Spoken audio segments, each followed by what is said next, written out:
Our guys back here on the Punch 5 Live Zone. We are now 10 minutes away from the top of the hour. Well, if you take a peek at the calendar, yes, you'll realize it's March. And you know what happens around this time of the year? A lot of folks decide to get married, which leads me to ask producer Joey, you plan on getting married anytime soon? Not right now, please. Well, let's speak for yourself. But love yet again in the air, but stress doesn't have to be. From rehearsal dinners to farewell brunches, wedding weekends are magical, but they can quickly become complicated when kids and pets are a part of the travel plans, especially if you're attending an adults-only reception. Get this, a survey by the New York Times highlights that nearly 80% of surveyed couples prefer child-free weddings. Here to discuss that and so much more, we have traveling expert and founder and managing director of Destination Sitters, Yvonne Wonder, right here on the Live Zone. Good to see you, Yvonne. Welcome to the show. Thank you for having me. Yeah, but of course. So producer Joey, he's not trying to get hitched anytime soon, but that's not the case for many of my viewers that perhaps will not only get hitched, but and or attend a wedding. It's so funny because I'm thinking about the last wedding I attended. It was kid-free. However, the one before that, a lot of kids. There's a big difference when you have kids and don't have kids at a wedding. Wouldn't you agree? Absolutely. It's really up to the bride and groom. Children's behavior can be completely unpredictable, and it's what they want for their wedding. All right. So what are some of the things that we should look out for or really think about if traveling with children to a wedding? So I think that the bride and groom should discuss if they're going to have a kid-free wedding, then a separate pop-up childcare room would be desirable, or if it's a kid-friendly wedding, maybe a crafts table that supervised children's activities so that the parents can actually engage in the festivities and the activities that have been planned by the bride and groom, because it is their day. Yeah.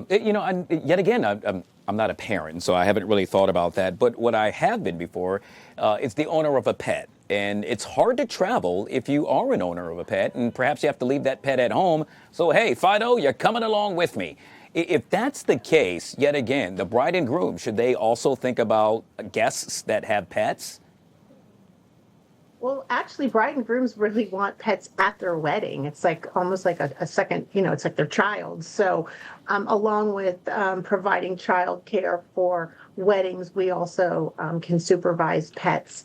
Families that are traveling with their pets, on another note, there's a lot of pet-friendly hotels now, and we'll provide babysitting services or pet sitting services at their hotel for families that are traveling with their pets. Yeah. And I'm curious, the folks you get a chance to speak with, what happens to be their biggest complaint surrounding all things weddings and the travel aspect of it all?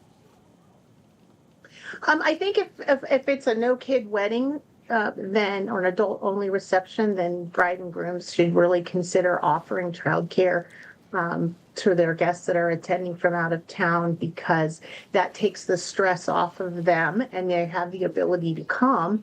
And when there's services like my company, Destination Sitters, who have fully vetted screening sitters, that gives the parents peace of mind when they're essentially coming to a city they're not familiar with, and then they have a babysitter that can provide the peace of mind, because all of our sitters are pre-screened before they can work an event, a wedding, or a private sit. Yeah, I'm so glad you touched on that, Yvonne, because yet again, I'm sitting here and I'm not a parent, but I am an uncle.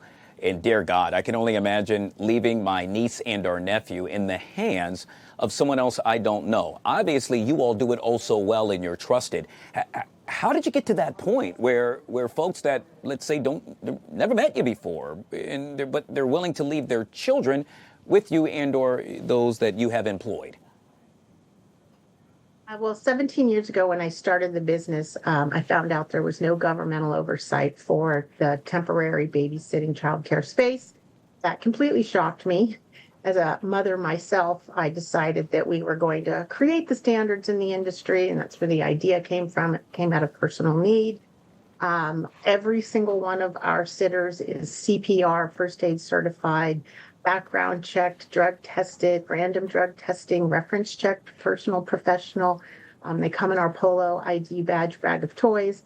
So that's what we provide as a company standard, because I wanted to create that peace of mind for families that are traveling with their kids or for a wedding or a corporate event.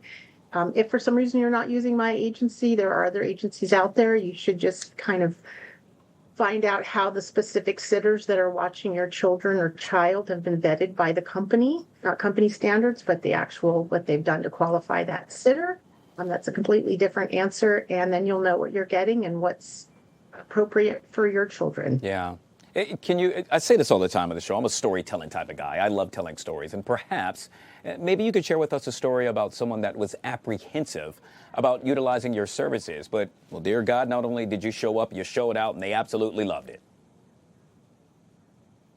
Oh my gosh, after 17 years, there'd be so many stories. But, most parents are a little apprehensive when they call the agency and want to hire us to take care of their children. So the office is completely patient. We go through, we ask if the children have special needs, food allergies, medical issues, second languages. We take care of all of the kids. We try and find the sitter that is best for that family's needs. So if a child has autism, then we can, find a sitter that has experience in that. We've taken the kids golfing, tennis, kayaking. I mean, that's really what we do.